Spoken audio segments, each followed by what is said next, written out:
계시고, 또 김진원 성도님 가정 부모님들도 오랜만에 오셨고요. 우리 또 송우미 집사님 남편분도 우리 잔 스미스 오랜만에 오셨습니다. 또 뭐 제가 소개해드릴 분이 계시나요? 특별히 없죠? 네, 알겠습니다. 오늘 우리 함께 나눌 말씀은 시편 133편 말씀입니다. 여러분 간지를 참조하셔도 되고요. 아니면 성경책 가져오신 분들은 성경책을 펴셔서 같이 우리가 한 목소리로 읽도록 하겠습니다. 시편 133편 1절로 3절 말씀입니다.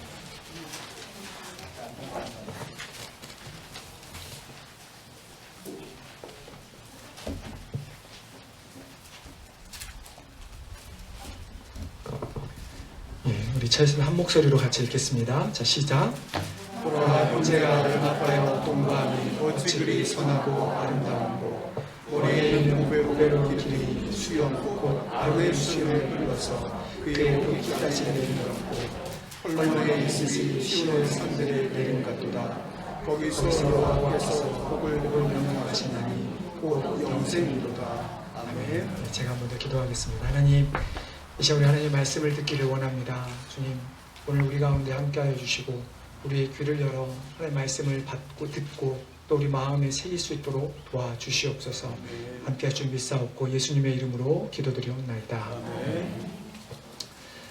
제가 이 교회 부임한 지 벌써 두 번째 야외 예배입니다. 작년에는 온 지도 얼마 안 됐고 좀 정신이 없었을 뿐만 아니라 너무 더웠던 것 같아요. 그래서 진짜 땀 흘렸던 기억밖에 없고, 그래서 다행히 우리 박기성 집사님께서 팬을 하나 가져오셨더라고요, 작년에. 그래서 그거를 본인이 아니고 저한테 양보해 주셔가지고 그나마 작년에 예배를 드렸던 기억이 납니다. 그거에 비하면 오늘은 약간 쌀쌀하지만 그래도 훨씬 날씨는 좋은 것 같아요. 야외에서 모여서 예배드리고 또 교제하기는 정말 좋은 시간 같습니다. 좋은 날씨 주신 하나님께 다시 한번 감사를 올려드립니다. 여러분, 교회마다 우리가 중요하게 생각하는 요소들이 있습니다. 무엇일까요? 교회마다 뭐 예배, 섬김 혹은 봉사, 이제 양육, 교육, 그리고 선교, 뭐 전도, 그리고 친교, 이런 것들이 있습니다. 교회마다 어떤 요소를 강조하느냐의 차이는 있지만 모든 교회들이 이 5가지의 요소는 대부분 다 가지고 있죠. 어떤 신학교 교수님이 신학생들에게 이런 질문을 한 적이 있다고 합니다. 여러분들은 교회와 절의 차이점이 무엇인지 아느냐? 여러분 무엇이라고 생각하십니까? 교회와 절의 차이점. 기독교와 불교의 차이점이 아니라 교회와 절의 차이점은 무엇일까요? 뭐 많은 학생들이 여러 가지 대답을 하죠. 뭐 예배 드리는 방법이나 모습이 다릅니다. 혹은 뭐 예배 드릴 때 우리가 보는 성경, 그쪽은 이제 경전이죠. 그것이 다릅니다. 뭐 이런 이야기를 하는데 그 교수님이 강조하신 것이 가장 다른 점은 바로 친교라고 대답을 하였습니다. 뭐 불교 안에도 친교가 없다라고 할 수는 없지만 친교가 없는 절은 있을 수 있지만 친교하지 않아도 절을 다니는데 아무런 문제가 없지만 친교가 없는 교회, 성도 혹은 그런 성도는 있을 수 없다라는 것이죠. 지금 무슨 말이냐면 불교는 개인의 수양을 강조하지 어떤 그 신도들끼리 모여서 교제하는 것을 강조하지는 않는다는 것이죠. 그러나 기독교는 친교를 아주 강조하는 하고 있는 것이죠. 여러분, 초대교회, 현재 교회 모습들 중 가장 차이는 무엇일까요? 이제는 불교와 기독교가 교회와 절이 아니라 초대교회와 지금 우리가 드리는 우리 현재 교회의 가장 큰 차이는 무엇일까? 그건 역시 마찬가지로 친교입니다. 초대교회에서 예배를 드릴 때는 항상 식사가 있었습니다. 그래서 식사를 하면서 그들이 찬양도 하고 식사하면서 간증도 하고 식사가 끝난 다음에 예배를 드리는 그런 모습이 자리 잡고 있었던 것이죠. 한국 교회들은 참 이러한 교제를 잘합니다. 대부분 한국 교회 잘하는데 미국 교회들은 이걸 잘 못하더라고요. 제가 아는 미국 교회들 중에 점심을 하는 교회는 없습니다. 이야기를 들은 교회들은 있지만 대부분 미국 교회는 없는데 제가 이 교회 오기 전에 섬겼던 그레이스 처치, 미국 교회도 마찬가지였습니다. 그냥 커피와 스낵 정도는 간단히 하는데 저희처럼 이렇게 식사 교제는 하지는 않았죠. 그래서 그때는 저희 한인들은 이제 항상 식사 교제를 하고 있었어요. 그래서 저희가 이제 그 교회 목사님들한테 제안을 해서 우리가 분기마다 한 번씩이라도 교제를 하자. 그래가지고 저희 한인들 때문에 그 교회 분기마다 식사가 시작되었습니다. 그래서 그 교회는 많은 그 성도들이 다양한 인종의 사람들이 자기네 나라 음식을 해오는 거예요. 그래서 함께 나눴던 그런 기억이 있었는데요. 기독교에서 가장 중요하게 생각하는 것, 교회 안에서 가장 중요하게 생각하는 것이 바로 교제, 성도의 교제라고 하는 것입니다. 그래서 오늘 우리는 말씀을 통해서 성도의 교제가 어떤 것인가, 우리가 이걸 왜 해야 하는가에 대한 말씀을 간단히 나눠보고자 합니다.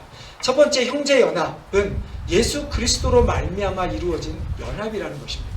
오늘 본문 1절에 보면 형제가 연합하여 동거함이 어찌 선하고 아름다운 거라고 말씀하고 있습니다. 여기서 나오는 형제라는 단어는 원어적인 의미는 혈족, 혈연을 의미합니다. 그러나 다윗이 오늘 본문에서 사용했을 때 이 형제라고 하는 단어는 혈족만을 의미하는 것이 아니라 이스라엘 전체, 하나님께서 택하신 백성들을 의미합니다. 지금 우리말로 하면은 우리가 예수 그리스도를 믿는 신앙인들, 하나님을 믿고 섬기는 사람들의 공동체라고 생각하면 될 것입니다. 여러분, 아리스토텔레스라고 하는 철학자를 잘 아실 것입니다. 그가 한 이야기 중에 이런 말이 있죠. 인간은 사회적 동물이다. 이 말은 인간은 어떤 방식으로든 서로 연결되어 서로 영향을 끼치며 살아가는 존재라고 하는 말입니다. 부모와의 자녀의 관계로 영향을 끼치기도 하고요. 아니면 자녀들이 자라서 자신들이 이제 다른 남자와 다른 여자와 사랑을 하고 가정을 꾸리는, 혹은 같이 일하는 직장 동료나 고용인과 피고용인의 관계, 이런 수많은 관계를 맺고 살아가고 있습니다. 이런 관계들 가운데 어떤 관계는 우리에게 도움이 되지만 어떤 관계는 우리에게 도움은커녕 해가 되는 관계, 절대로 맺어서는 안 되는 관계도 있습니다. 특별히 신앙이 다른 사람들, 우리가 실은 이단이라고 하는 다른 신앙들, 혹은 우리가 기독교의 다른 사람들과 어떤 우리가 말하는 어떤 그냥 잘 지내는 정도가 아닌 성경에서 말하는 교제와 연합은 더더욱 하기도 어려울 뿐만 아니라 위험한 관계이기에 되기도 하는 것이죠. 그래서 사도 바울은 우리에게 이렇게 권면합니다. 고린도전서 6장 14절에 보면 너희는 믿지 않는 자와 멍에를 함께 매지 말라. 의와 불법이 어찌 함께하며 빛과 어둠이 어찌 사귀느냐. 사도 바울은 우리에게 믿지 않는 자와 함께하지 마라. 최대한 가까이 하지 마라. 아예 살아가면서 믿지 않는 사람들과 그냥 얼굴도 보지 마라, 이런 내용이 아니라 우리가 믿음 안에서의 그들과의 교제를 하는 것은 어렵다. 그렇게 하게 되면 우리가 어떤 하나님으로부터 멀어지게 되는 것을 우리에게 경고하고 있는 말씀인 것이죠. 이 말씀은 우리가 이스라엘을 보면 너무나 잘 알고 있습니다. 이스라엘 백성들이 하나님께서 그들에게 이방인과 함께하지 마라 라고 했을 때 그들의 이스라엘 백성이 한 말씀을 듣지 않았을 때 어떻게 됩니까? 그들은 그 이방인들이 믿는 신을 믿게 되는 결과를 낳게 되는 것이죠. 자, 하지만 우리는 지금 이 자리에 함께 있습니다. 우리도 많은 것들이 다르죠. 우리의 생각도 다르고 취미도 다르고 좋아하는 것이 다릅니다. 근데 왜 우리는 이 자리에 함께 있습니까? 우리가 이 자리에 함께 있는 이유는 우리는 세상 사람들과 달리 어떤 특별한 관계 안에 묶여있기 때문입니다. 우리는 한 하나님을 믿고 우리는 한 세례를 받음으로 하나님의 백성이 된 자들입니다. 쉽게 말하면 우리는 믿음으로 신앙으로 말미암아 연합되었다는 것이죠. 결국 형제 연합, 우리의 연합은 그렇기 때문에 이 세상의 어떠한 교제, 어떠한 연합보다 더 의미가 있는 연합이고 절대로 깨어져서는 안 될 연합인 것이죠. 마태복음에서 예수님은 이렇게 말씀하셨습니다. 누구든지 하늘에 계신 내 아버지의 뜻대로 하는 자가 내 형제요, 자매요, 어머니이다. 우리가 예수 그리스도를 믿어서 하나님의 뜻대로 행하는 자고 고백하는 우리들의 이 모임이 바로 하나님의 자녀들이요, 하나님 안에서 하나님이 기뻐하시는 연합이 된다는 것이죠. 둘째로 형제 연합은 선하고 아름다운 것입니다. 다윗이 이 시를 지었을 때의 배경을 오늘은 보통 다른 시편들은 앞에 이렇게 소제목들이 있지만 오늘은 소제목이 없습니다. 그래서 정확하게 언제 이 시를 지었는지 알 수는 없지만 대부분의 학자는 언제로 추정하냐면 과거 사무엘이 사사가 되기 전에 엘리가 제사장으로 있을 당시에 블레셋과의 전투가 있었습니다. 그때 어떻게 됩니까? 이스라엘 패배할 뿐만 아니라 하나님의 언약궤를 빼앗기는 일이 일어납니다. 그리고 나서 나중에 하나님께서 그 언약궤를 돌아오게 하는 일이 있죠. 그 돌아왔을 때 다윗이 그 기뻐하는 마음으로 감사의 시를 지었다라고 이야기를 합니다. 여러분, 이스라엘 백성이 패배했을 때, 특별히 하나님의 언약궤를 빼앗겼을 때 그들의 마음은 어땠을까요? 여러분, 가정에서도 뭐 그러지 않습니까? 어떤 안 좋은 일이 생기면 부부간에 어떻게 합니까? 다 서로 남 탓을 하죠. 네 탓이야, 내 탓이야. 아이들 가운데 조금 좋은 DNA가 있으면 나를 닮았어.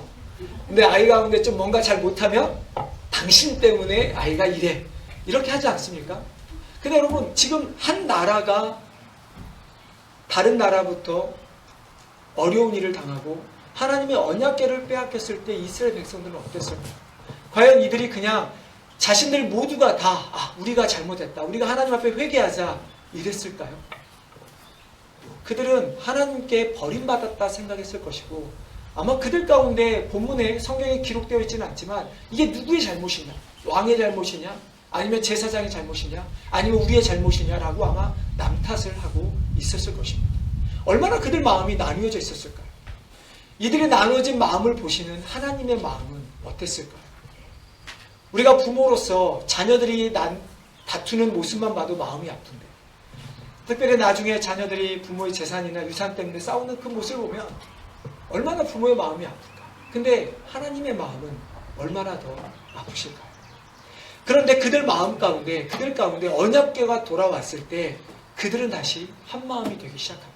그 하나님의 언약궤를 말미암아 이제 하나님께서 우리를 회복하실 것이고, 이제 하나님께서 다시 우리를 다스릴 것이고, 우리가 하나님께서 우리에게 축복해 주시겠다라는 그 마음이 들었을 때 그들은 얼마나 기뻤을까? 오히려 그렇게 이스라엘 백성들은 하나님의 언약궤로 말미암아 기뻐하지만, 다윗은 그들이 기뻐하는 모습을 보며 다윗이 고백하는 것이 이 형제의 연합이 얼마나 선하고 아름다운가. 여러분, 다윗의 그 고백이 하나님은 어떠실까요? 인간적인 마음도 그렇게 백성들이 하나님의 마음 보며 기뻐했는데 하나님은 얼마나 더 기뻐하실까? 이처럼 하나님께서 기뻐하시는 것은 성도들의, 형제들의 연합이라고 하는 것이죠. 하나님께서 오늘 우리의 연합을 보고 기뻐하실 것입니다.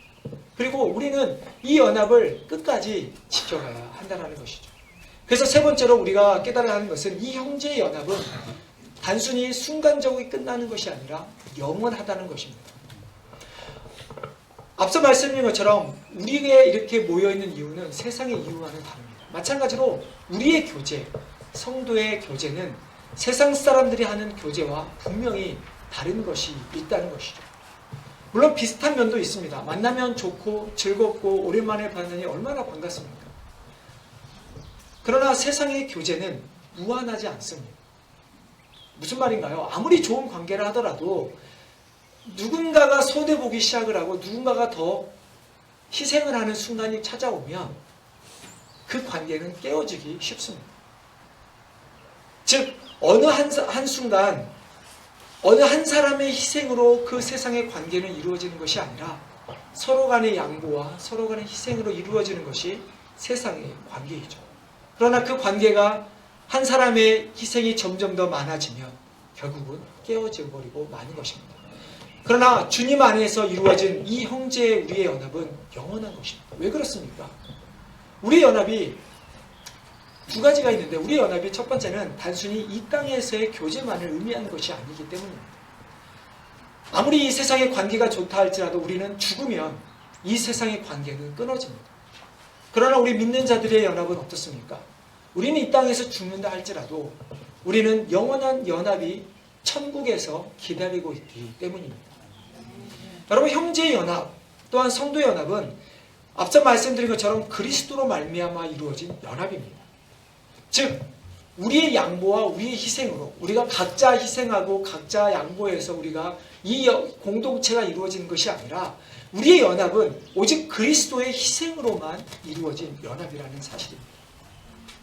우리 모두는 십자가에 죽으신 그리스도를 구주로 고백한 자들입니다.